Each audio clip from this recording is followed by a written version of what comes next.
महारानी डायना, अब राज्य में राजा सचेत हो चुका है। उसे पता चल गया है कि अब उसके राज्य में बच्चों की चोरी हो रही है और उस राज्य के पहरेदार भी सचेत हो गए हैं। उनकी निगरानी हर एक चौराहे पर चल रही है। अब बच्चों को नहीं चुरा सकते महारानी। मुंह बंद कर दंभिकासुर। मुझे बच्चे चाहिए तो चाहिए, चाहे राजा को मारना पड़े, प्रजा पर अत्याचार करना पड़े, चाहे तूफान से हाहाकार मचाओ या फिर हवाओं को बंद करो। तुम कैसे भी करो, मुझे नहीं पता। काली पूर्णिमा को मुझे बच्चे चाहिए तो चाहिए। पर महारानी, मैं अकेले ये सब नहीं कर सकता। मुझे मेरे भाई दैत्यराज से मिलना होगा। वही अब मेरी मदद कर सकता है, तभी मैं बच्चों को चुरा सकता हूँ। ठीक है, जाओ उसके पास, उससे बोलो कि महारानी डायना का आदेश है, तुरंत उनके पास हाजिर हो। ठीक है महारानी डायना, जैसा आप कहे। मैं अब चला उसे दलदली काली दुनिया की तरफ।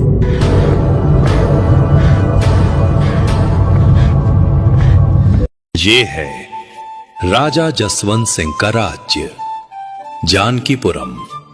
यहाँ के लोग बहुत मेहनती और ईमानदार थे, लेकिन इस राज्य में वीरू नाम का एक चोर रहता था, जो चोरी करके गरीबों में बांट देता था।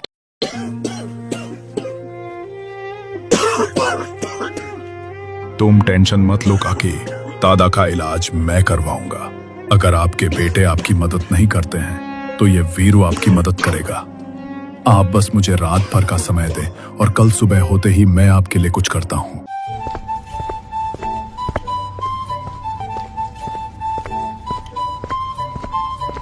क्यों रे हरिया, अभी पिछले ही हफ्ते तुझे मैं तुम्हारी सैलरी दी और आज फिर मुंह उठाकर पैसे मांगने आ गया।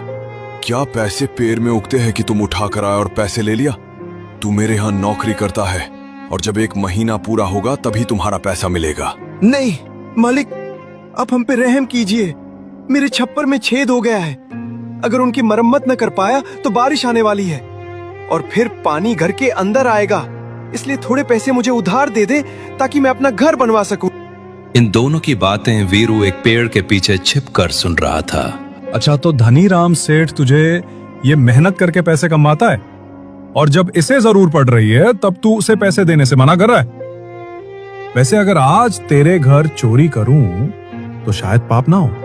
तुझे 1 फूटी कौड़ी नहीं मिलेगी। निकल जा मेरे घर से, नहीं तो लात मारकर भगा दूंगा भिखारी कहीं के। दूर हो जा मेरी आंखों के सामने से।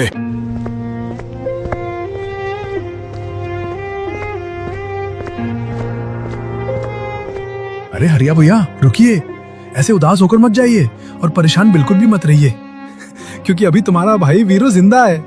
तुम आराम से घर जाओ, कल सुबह होते ही तुमको तुम्हारे मतलब भर के पैसे मिल जाएंगे, जिससे तुम अपना घर बनवा लेना। वीरू, पर तू ये पैसे लाएगा कहाँ से? तेरे पास वाकई पैसे हैं या फिर तू कहीं चोरी करेगा? अरे भैया हरिया, आपको आम खाने से मतलब है या गुठलियों को गिनने से?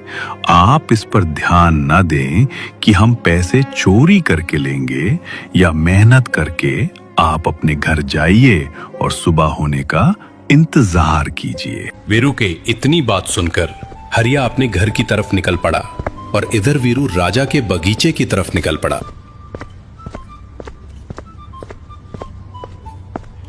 आओ आओ, गांव की पहले तुम मदद कर लो, फिर मेरे पास आना। मैं सुबह से आपका इंतजार कर रही हूँ, बट तुम्हें तो गांव वालों की पड़ी है। मुझसे मिलने का समय ही नहीं आपके पास। हाँ, तुम गुस्सा क्यों हो जाती हो माया? वो गांव वाले नहीं बल्कि मेरा परिवार है। मेरे माता पिता के गुजर जाने के बाद गांव वालों ने ही मुझे लाड प्यार से पाला, तो आज उन्हें मेरी जरूरत है तो मैं उनकी मदद जरूर करूंगा। हाँ, बात तुम्हारी ठीक है, पर तुम उसे लायक हो जाओ कि मेरे पिता मतलब महाराज का दिल जीत के मुझसे शादी करो। अब मैं और चुपके चुपके रोज नहीं मिल पाऊंगी। अगर समय रहते तुमने मेरा हाथ ना थामा तो मेरी शादी हो जाएगी। माया, तुम पागल मत बनो।